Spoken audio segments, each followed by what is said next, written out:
Ici à Fontevraud, les pierres ont une âme. Elles sont vivantes, elles nous parlent. Ici, la lumière tient une place fondamentale. Elle habille les espaces, elle colore la pierre, elle invite à lever les yeux. C'est précisément ce qui est au cœur du geste artistique qui a guidé la réalisation de ces vitraux. Jouer avec la lumière pour révéler l'essence. À ce titre, je voudrais remercier très sincèrement François Rouen pour son talent, pour le talent qu'il a mis au service de Fontevraud pour réaliser ces magnifiques vitraux.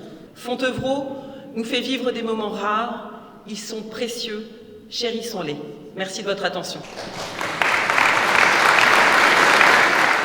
Je voudrais d'abord vous dire tous merci. C'est pour vous. C'est très bouleversant pour moi parce que quelque chose se termine pour que ça recommence.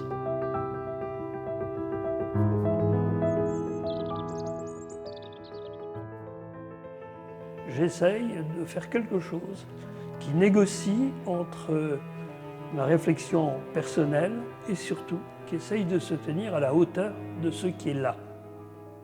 Alors il y a les abbesses et puis il y a les générations successives qui ont contribué à restaurer Fontevraud. C'est pas angoissant, c'est le vertige du temps. On s'inscrit dans une histoire qui ne s'arrête pas, qu'on est un petit moment de cette histoire. Oui.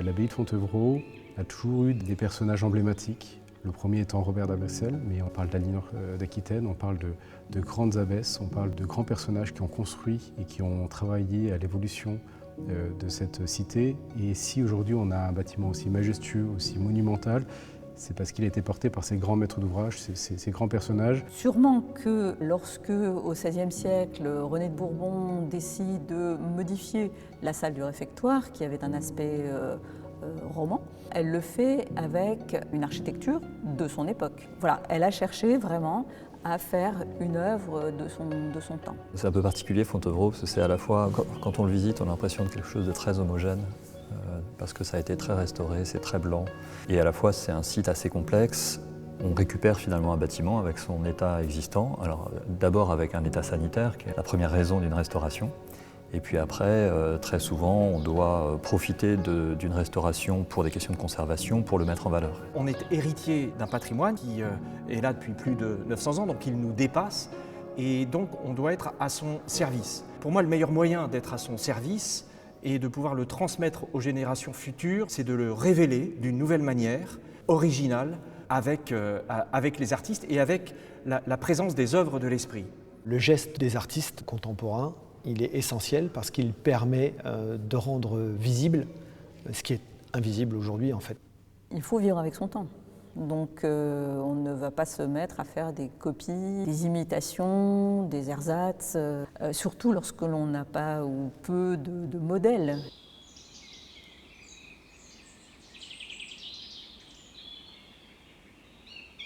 À l'époque des fontevristes, le réfectoire était un bâtiment qui était plutôt fermé, très tourné vers le cloître, vers le nord, avec une lumière qui ne venait que du haut vers le bas, tournée vers une véritable spiritualité, une intériorité. L'époque carcérale a bouleversé ce fonctionnement par la lumière qu'il a créée au sud, en ouvrant des grandes baies vers le sud. Et en faisant cette transformation, l'époque carcérale a complètement réorienté le réfectoire en changeant, y compris la dimension spirituelle de ce bâtiment. Ce qui est important, moi, je trouve, dans votre travail, c'est que quand on sera à l'intérieur et qu'on pourra regarder quand même le paysage, c'est-à-dire le vitrail n'est pas un obstacle visuel, voir, voilà. Non. C'est important qu'on ne soit pas dans un espace fermé. Alors qu'il a été un espace fermé, ouvert sur le cloître, c'est devenu un espace ouvert sur le plein sud. Et ça marque aussi le fait, et moi je me souviens quand on a eu notre première rencontre, je me suis dit, parce que les artistes, parfois comme les politiques, ont des gros égos, mais le seul fait d'ailleurs que François ait imaginé une œuvre qui soit très délicate, assez transparente, c'est une forme d'effacement de l'ego. Et ça, c'est rare, et merci à François de s'inscrire dans le génie du lieu quand même, de respecter le génie du lieu, plutôt que de vouloir à tout prix apposer une marque de sa propre personnalité, de son geste artistique. Et ça, c'est important à souligner.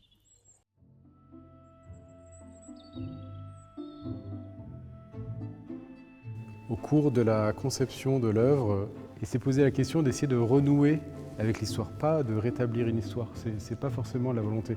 Mais c'est alors que la proposition de François Rohan a été cette évocation de baies hautes dans cette disposition 16e.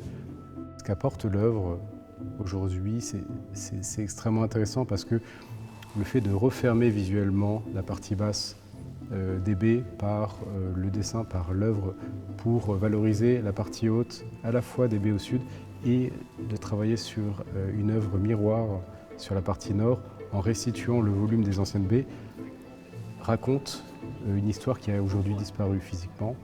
Donc à la fois il y a un écho en symétrie purement architecturale pour retrouver un équilibre, et à la fois il y a une évocation qui a un sens par l'histoire qu'a eu Fontevraud.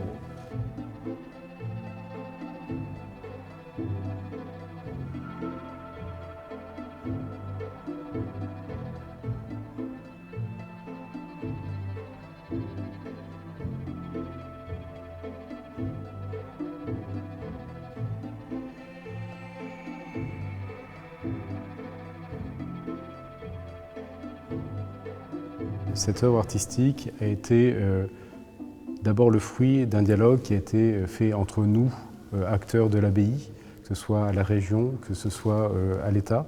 Nous avons beaucoup discuté sur les attendus, sur ce qu'était ce bâtiment et son histoire, comment ce bâtiment a évolué, et aujourd'hui, comment l'œuvre d'art s'inscrit dans cette évolution. Qu'est-ce que l'art décide de raconter de cette histoire?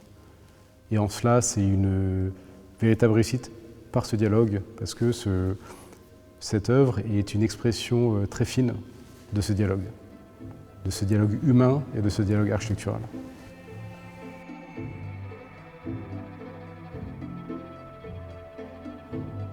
« 60 ans de carrière », il est dans un mouvement, dans un geste qui est totalement contemporain, c'est-à-dire qu'il est vraiment en mouvement lui-même, et sa peinture, elle résiste, elle est puissante, elle est fraîche. D'ailleurs, même la technique même de son travail, elle colle parfaitement à l'esprit du lieu, dans le sens où on n'est pas sur des grandes verrières, on est sur des fenêtres qui sont restaurées d'une époque, sur lesquelles on insère des carreaux, etc., dans lesquels il raconte des histoires. Donc il y a tout son travail de tressage dans la peinture, on le retrouve mine de rien dans le travail du verre. Clairement, en grattant un peu, on va retrouver des images qui sont ailleurs dans le monument et qui font sens. Et donc le projet, il est là vraiment pour sublimer l'histoire de l'abbaye. Son geste, il est là pour sublimer toutes celles et ceux qui ont habité et fait le lieu en fait.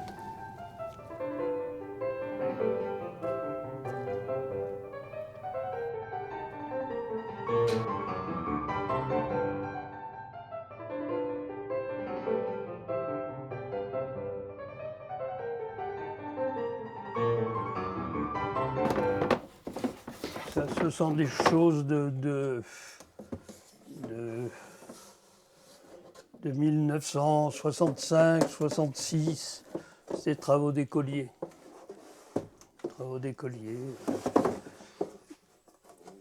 Tout ça pour dire que très tôt, Mon travail relevait d'un travail d'assemblage, de collage et d'assemblage. J'ai appelé ça tressage, mais... Il y a un motif que j'ai l'impression de reconnaître peut-être, c'est la croix. Pourquoi elle naît déjà dans les années 60 ? Qu'est-ce qu'elle... Mais j'en sais rien. La croix, c'est à la fois... D'ailleurs, c'est dans mon cas, c'est pas la croix, c'est le chiasme. Mais la croix, elle m'intéresse parce que à l'endroit où les directions se recoupent, il y a un point central sur lequel s'arrête l'œil. Et pour ce que l'œil, il a besoin de s'arrêter quelque part pour méditer. La croix, c'est la verticale et l'horizontale. Bon. C'est aussi l'objet de la grille moderniste. Donc, au commencement, était la croix. Et je ne suis pas encore tout à fait mort, mais presque. Et je m'occupe de croix. Comme dirait ma mère, la croix et la bannière. Enfin, voilà. La première fois, j'ai pu me promener seul dans Fontevraud. La beauté de cette architecture, dans ce lieu de retiré, ce lieu de clôture, m'a littéralement bouleversé. Et j'ai commencé à essayer de lire des choses sur l'histoire de Fontevraud. Et disons que ça m'a complètement embarqué de penser que cette grande entreprise spirituelle avait été stoppée par la violence de l'histoire et par ce qu'on appelait la Révolution, qui a essayé de détruire la trace de cette œuvre qui ne s'est pas faite en un jour. Tout ça commence à secouer une réflexion personnelle sur l'histoire.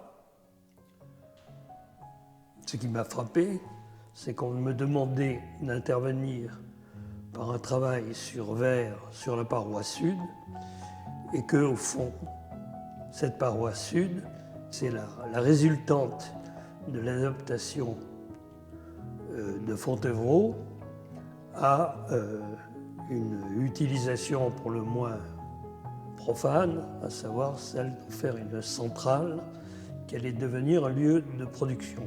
Donc si vous voulez, cette violence inscrite dans la pierre, la manipulation d'une grande architecture qui avait été pensée sous un certain signe, là j'avais une dramaturgie sur laquelle moi je n'avais rien à faire, sinon à la faire sentir. Et le décor que nous faisons ensemble, je pense, contribuera peut-être à faire comprendre qu'il s'est passé quelque chose. Mais ça n'empêche pas qu'il faut que d'abord, ce soit un lieu qui soit beau. Et je pense que le travail de l'art, d'ailleurs chez les meilleurs artistes, ils ne sont jamais coupés de la complexité de l'histoire. Voilà, bon, après, on fait ce qu'on fait. Surtout, on fait ce qu'on peut. Hein. On fait ce qu'on peut.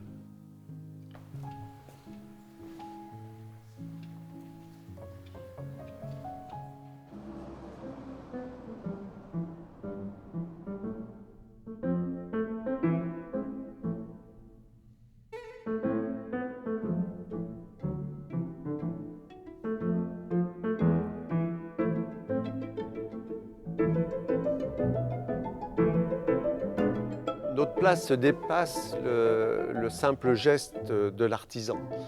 Il y a d'abord une compréhension de l'œuvre, une analyse de l'œuvre, une compréhension et une interprétation. Donc on est au-delà du geste artisanal. Des fois, je fais des parallèles avec la musique en disant qu'il y a un compositeur qui va écrire une partition musicale, mais après, il va y avoir un interprète. Et on sait qu'on a à notre disposition des matériaux, des techniques, et à nous de trouver les meilleurs matériaux et les meilleures techniques sur ces matériaux pour réaliser la meilleure œuvre, la meilleure interprétation. Ce qui est le plus important, c'est plutôt de comprendre le souhait de François, de voir comment ça s'intègre dans l'architecture et que ça réponde au mieux au projet de l'artiste dans cette architecture. Travailler avec les artistes, c'est intéressant car en fait, on a une phase de recherche qui est très importante et parfois même plus importante que le temps de réalisation par la suite. On a eu beaucoup d'essais pour trouver vraiment les bonnes teintes et les bonnes couleurs, le bon sablage et la façon de les réaliser vraiment comme l'artiste les souhaitait. La lumière, c'est la transparence, la vie. Le fait de faire des vitraux, en fait, on accompagne la lumière, en fait. On la transforme, on la rend plus joyeuse, plus triste, ou vraiment selon ce que les artistes nous demandent. Donc, c'est ça qui est intéressant.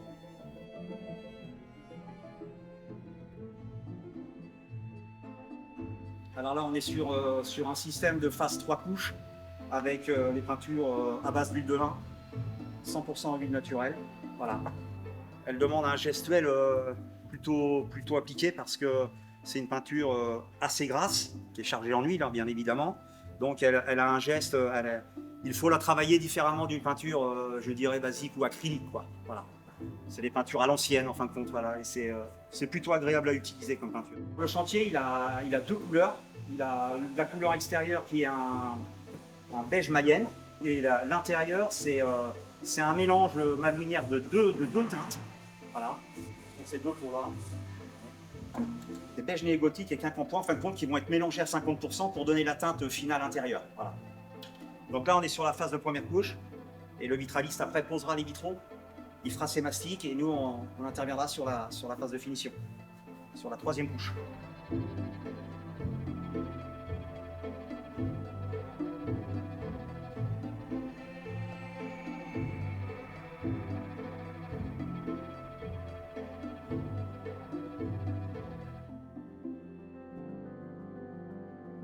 Ça fait 38 ans que j'exerce le métier de peintre. C'est le souci de la perfection, c'est aussi le souci de la pérennité, de la rénovation. Voilà. Je pense que c'est aussi une certaine fierté de travailler sur les bâtiments de France. Pour moi, c'est la consécration, c'est l'apothéose de mon expérience en peinture. J'arrive, je travaille derrière un vitraliste qui a créé, voilà. Moi, ça me parle, ça me touche. Justement, sur la lumière, moi, ce qui est important, c'est qu'il y a deux créations en une, finalement. Il y a la création du vitrail, la couleur du vitrail, les gravures sur le vitrail, et ensuite la lumière qui va venir traverser le vitrail va recréer une autre œuvre. Absolument. Comment vous imaginez ce nouvel espace qui va être colorisé, qui va être redessiné? Je ne l'imagine pas. J'attends de voir.